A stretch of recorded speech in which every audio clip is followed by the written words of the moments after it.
This is the small town of Toobeah, which I have spoken about before, on the border of Queensland and New South Wales. It's nearly 400 kilometres southwest of Brisbane, located in the Goondiwindi region. Earlier this year, this small town emerged as the centre of one of the latest fights over Indigenous land rights, with the state government planning to transfer the 220-hectare Toobeah Reserve to the Bigambul Aboriginal Corporation, the BAC. I was actually contacted by someone from the BAC, or at least someone claiming to be from the BAC, but I'll get to that soon. First, I'd just like to show you a map of traditional Aboriginal tribes. This is the AIATSIS map of Indigenous Australia, noting they do note that it is not suitable for native title or other land claims. But let's take a look just so we all understand the basic tribal boundaries in the Toobeah region. This is the Bigambul region, which I mentioned before. This is Goondiwindi, and Toobeah is approximately here. The point I'd like to make is that it borders with the fourth largest Indigenous nation, the Kamilaroi, also known as the Gamilaroi. You may have heard of the Aboriginal Australian rapper, the Kid Laroi, who identifies as a Gamilaroi man. I presume that's where he got his name from. I only know about him because my kids listen to his music.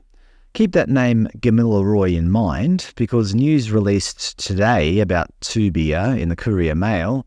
Indigenous elder Rex McGrady speaks out against native title land grab. It turns out Mr McGrady is a Gamilaroi elder, and he's raised concerns about the Bigambul Aboriginal Corporation taking over land at Toobeah. He said, "I do not believe further division through policies such as this will have a positive benefit on my people and the Toobeah community especially. I stand with the Toobeah community and the Gamilaroi people in opposing this transfer and the waste of time and money that could have been directed at achieving positive outcomes for my people. I and other elders from the Gamilaroi Nation, one of the fourth largest Indigenous nations in Australia, have been excluded and not allowed to tell our stories about connection to this country.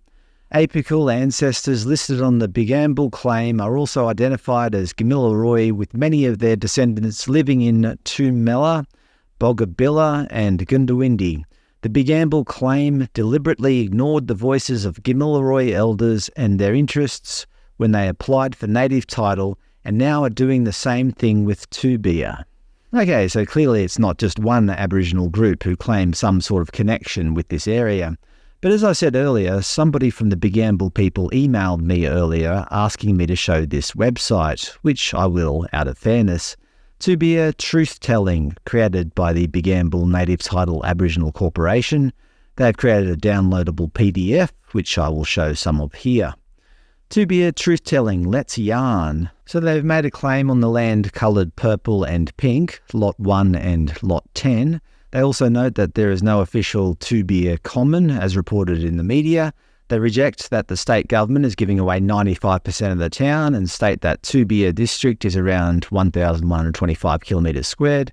The 210-hectare reserve for travelling stock and camping is only 0.018% of the landmass. The local park is not part of the application or transfer. I guess the confusion comes from the fact that the town is just a small dot on the map, while the actual Toobeah district is much bigger, so I guess it depends on how you frame it with regards to the 95% figure. The claim that Bigambul will shut the gates and the public won't be able to access it for camping and fishing is apparently not true. The reserve's current lawful use is for travelling stock and camping associated with such. People have been riding trail bikes and four-wheel drives across the property unlawfully and damaging the riverbanks and riparian vegetation over the years. I wanted to check that claim that it was unlawful, so I checked up on the Goondiwindi Regional Council website, Toobeah Reserve information. Under the question, can locals still have access to the Toobeah Reserve, they write, "The current purpose of the Toobeah Reserve is for camping and watering in relation to travelling stock only. Members of the public do not currently have lawful access for recreational activities such as swimming, fishing or motorbike riding on the reserve." So it seems like locals have never had lawful access to the reserve except for travelling stock only. That's not to say locals haven't been using it for recreational activity, but apparently it's not legal, at least according to the council.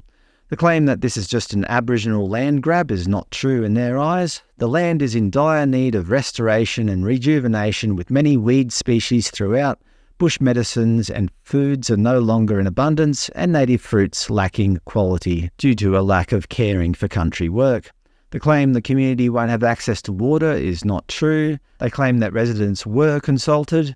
The claim that the Aboriginal Corporation is based in Brisbane is not true. They're based in Goondiwindi in Marshall Street. Nobody will be losing their stock roots. Anyway, in the name of fairness, I told the guy that I would show you their website, which I have done. And yes, their address is in Goondiwindi, not Brisbane. I certainly don't want to intentionally spread misinformation. I'm not here to take sides. Obviously, there's some division even within the Aboriginal community over this, as Kamilaroi elder Rex McGrady is opposed to the land transfer. According to the Goondiwindi Argus, the Ombudsman has been sent in to investigate the Toobeah Reserve land transfer. So what do you think? My feeling is that I don't like that we're all fighting over land here in Australia. It's something that you'd expect warring nations to do, not people of the same nationality.